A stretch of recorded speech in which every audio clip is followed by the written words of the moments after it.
سلااو و ڕێز جۆرا هەمان هیویدارم دەنگێم باش بێ خابن لە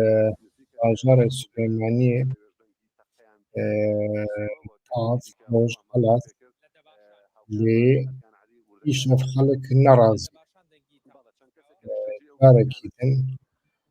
مرۆڤ دەبینی تشتی بەریا هەیڤێکی هەولێرێ چێبوو لە سلێمانیە دووبارە هێدی دەناوبەرە هێزێکی هێزم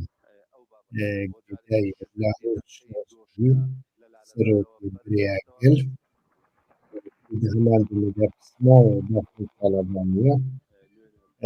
شەڕێکی مەزن ئێدی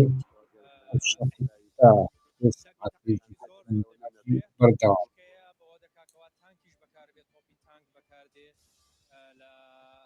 دەنگێم تێ هەڤاڵێن هەڤاڵێن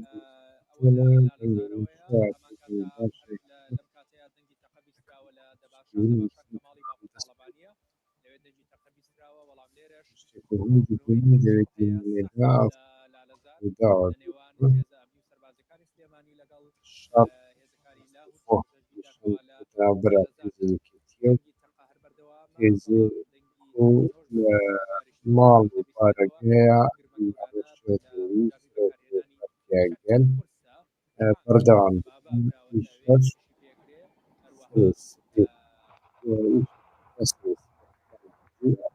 بەردەوام شەڕ لەسەر چ بووی لە گۆڕی دادگایە سلێمانیە لاهور شێخجەنگی و هەنێک کەسن دەردۆرێوی هاتنە تۆمەتبارکردن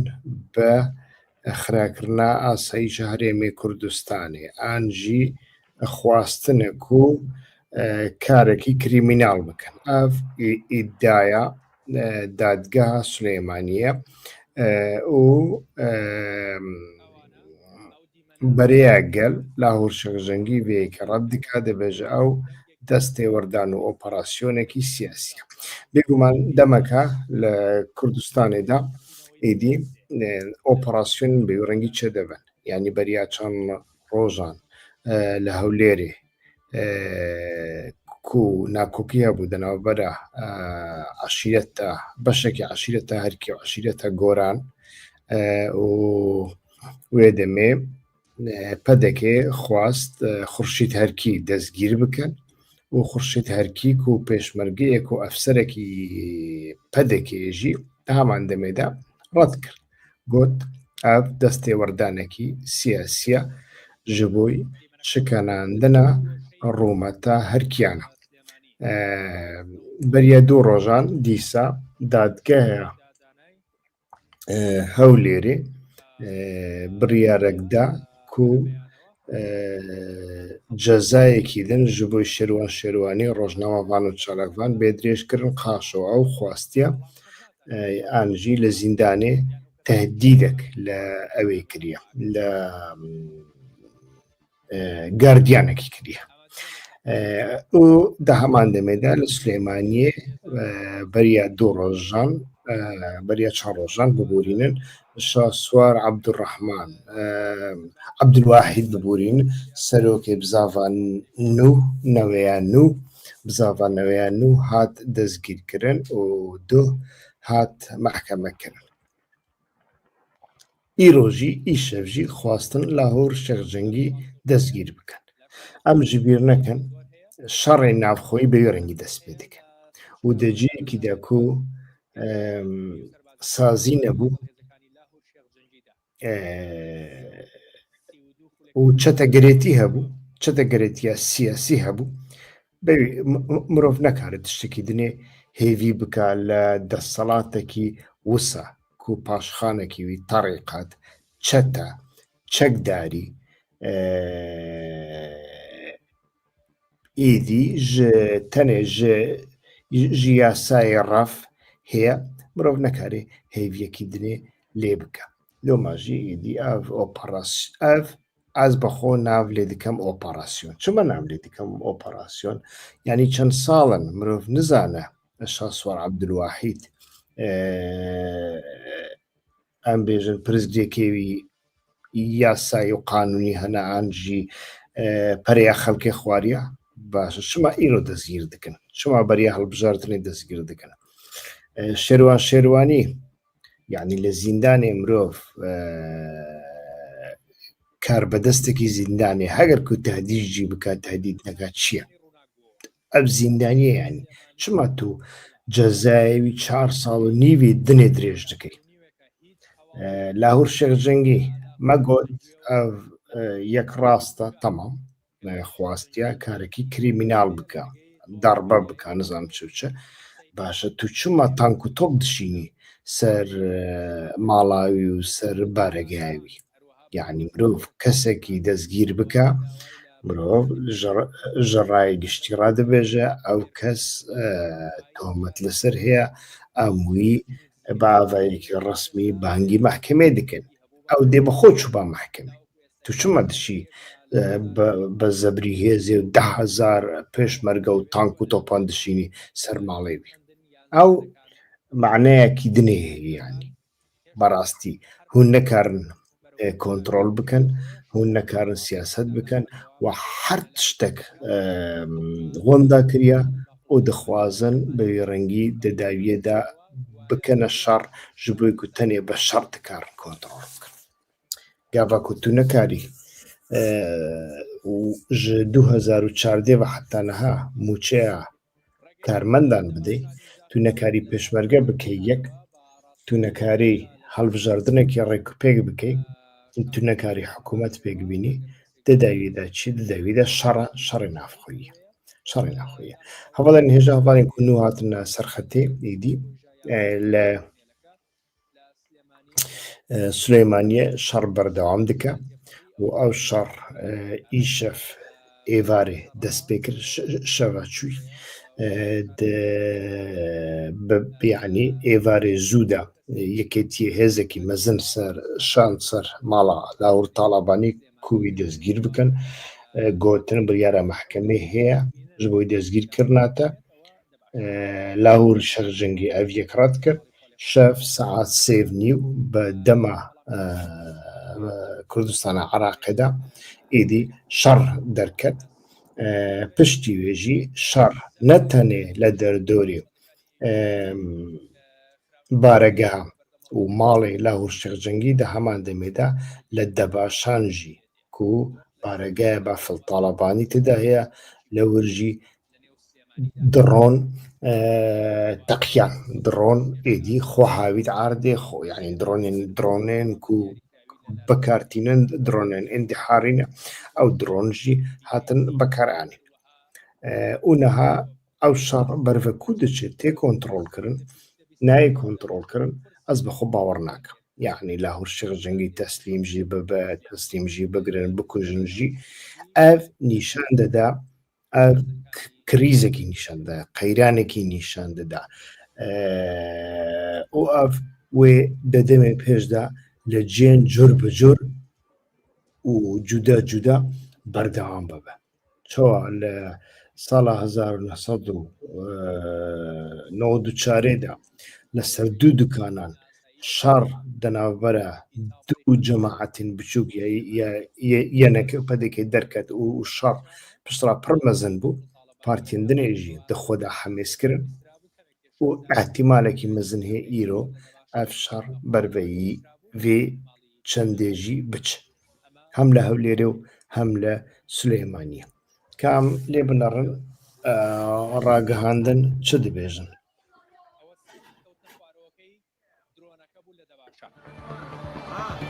ئەو لرمەیەکەوە هات بیستان ساتی کەوتنە خوارەوەی ئەو تەنەبوو کە دەگوترێت درۆنە لە دەباشان کەوتۆتە خوارەوە ئەگەر هاوکاران جارێکی دیکەوەی دەباشانەوە بۆ یەکەم جارە لە میدیاوە چکە باسەکرێ ئەو دیمەنە ئەگەر جارێکی دیکە بتوانین گوێ لێ بگرینەوە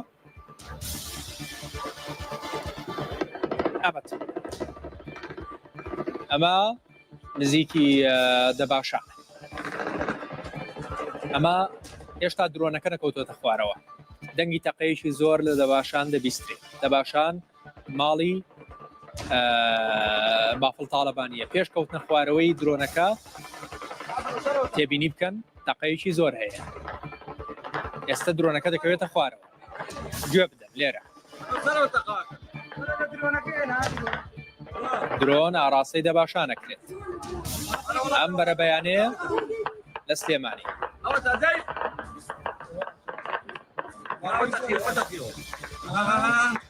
ئەوە خەڵک درۆنەکە بینن بە چاوی ئەوە بینیتان ئاگرەکەتان بینی کەڵپەکەتان بینی ئەوە دەباشان ئەوە درۆنەکەیە کەوا لە دەباشان دەکەوێتە خوارەوە هاوکات لەلایەک لە سلێمانی لەم بەرە بەیانە شەڕ و پێکدادانێکی تند لە سەرچنار لە لالەزار ئەوە دیمەنەکەیە بەڕێوە دەچێ لە دیمەنێکی دیکە لەو سەری سلێمانی بە درۆن هێرش دەکرێتە سەر ماڵی بافڵ تاالبانی وە دەنگی تەقەیەکی زۆر دەبیسترێ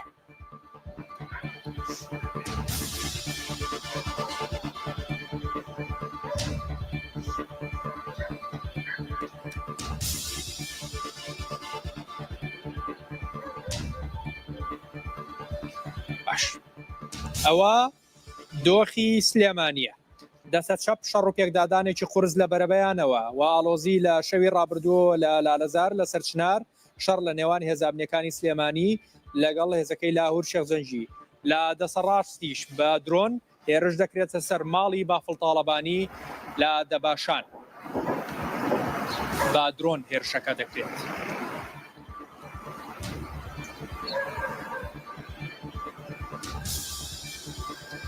هەروەها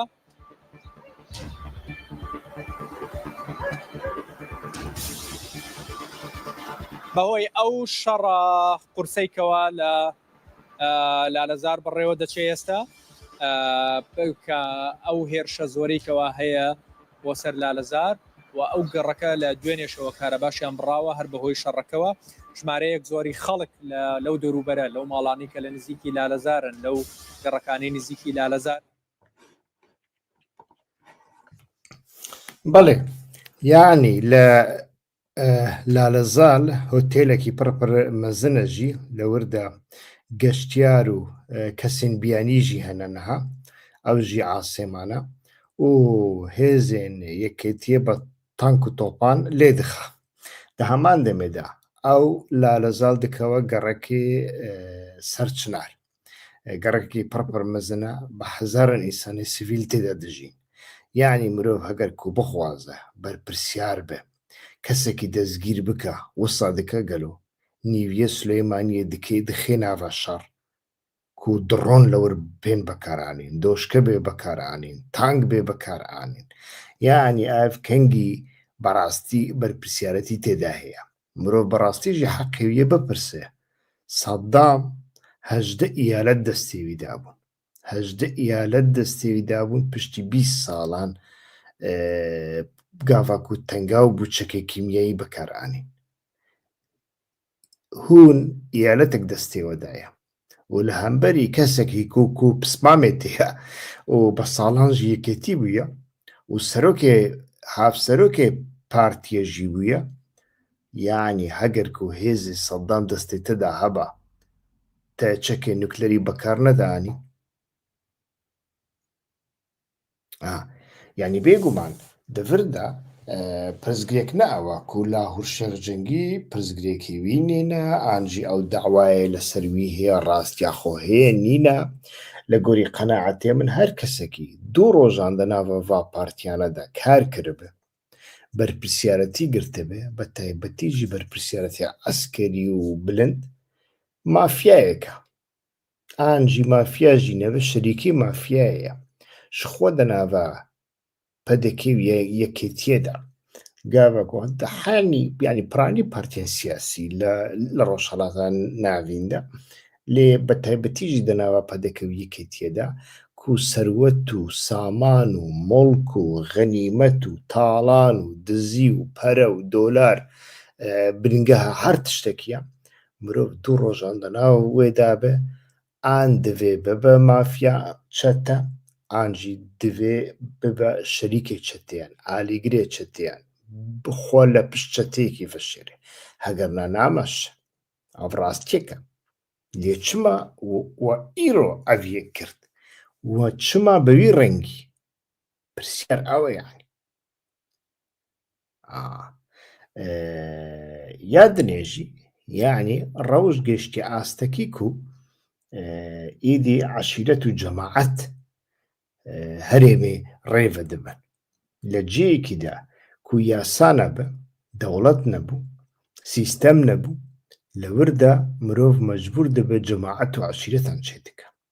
ji bo ku ewlehiya tu kesî nîne yasa nîne û ew yasa ji xwe qeşmerxaneyekin hakim qeşmerxaneyeka mehkema qeşmerxaneyeka ew ne gotinê min ew gotinê wan e di wê derê de bêguman xelek mecbûr dibe cemaet çê bike eşîret çê bike min li bernameyekî dinê jî da got gava ku ez dişim Kurdistanê berastî ez gelek cara difikirim gelo ka ez jî li axayekî bigirêm xwe li piştî wî veşêrim ji bo ku mirov emîn nîne bijî işte ew Kurdistan ew e ku gelekan ji we çepik ji bo dewletawî û referandûmawî lê dixistin êdî kes nedema êdî bi taybetî jî xelkê yani hinek kesên Bakurê Kurdistanê ku em bêjin çavekî wan li wê talaniyê ye ew talaniya Kurdayetiye êdî bi aydinê wan bi qezeteçiyê wan bi polîtîkqaçiyê wan êdî çepik ji bo wê referandûmê lê dixistin ew referandûm heger ku serketibe ew dewlet dê çi bibe gelo yani nebibe Somaliya bêguman dibe Somaliya êdî mesele berastî jî geştiye astekî ku îflas dibe bi temametî îflas dibe û ev yek nîşanî me dide ku hereketa Kurdî mîna hereketên rojhilata navîn çi qasî hereketên faşîl in muxalefetê wan jî faşîl in ragihandinê wan jî faşîl in niha lê binerin rûdaw ew rûdawa çawa êdî îşev serê xwe xistiye nav hemî kunan vêyekê pexş dike û bilav dike da ku nîşan bide ne tenê Xurşîd Herkî li Hewlêrê serî heldaye belku Lahûr Şêx Cengî jî heman rol dîtiye yanî dixwaze bibêje heger ku li Hewlêrê tevlî hevî heye desalat nîne çete heye û cemaet bi hevra şer dikin ev li Silêmaniyê jî heye ji xwe tiştê ku desalatdarên yekîtiye kirin îşev ew bû rûyê pedeke spî kirin berastî mixabin ez dixwazim dawî lê bînim heger ku tiştekî nû nebû Kanal 8 ya Bafel Taxabanî îddia dike ku لەزار ڕۆیشتن چواردەوریاندا داوایان کرد خۆیان ڕادەست بکات ڕوودا و ڕووماڵی تاوەکو ئێستا بەردەوامە و بۆ خولەکێکیش نەپچڕاوە سەرەتا هەر ڕوودا و یەکەم میدیا بووکەوە ئاشکرا یعنی Kanal 8 îddia dike ku Lahûr Şêx Cengî hatiye destgîrkirin lê berastî jî ev nayê teyîd kir hatiye destgîrkirin an jî xwe teslîm kiriye ew heta niha jî heta vê deqê de nabêjim nabe lê heta vê deqê de jî nehatiye îsbatkirin nehatiye teyîd kirin û bê teyîd kirin jî dewarê siyasî de meعنayekî wî nîne dewarê siyasî de yek tişt heye Kurdistan berve wêranbûnê diçe berve şerê navxweyî diçe û mafiya sîstema ku heyî sîstemekî mafiya ye sîstemekî çetegerî ye û bingehê xwe ji Kurdayetiyê digire ji nexweşiya xwe ji Kurdayetiyê digire ne tiştekî dinê ye tu dixwazî bawer bikî an jî bawer nekî û ev berve helweşînê diçe mixabin heta bernameyekî din silav û rêz دەم باش.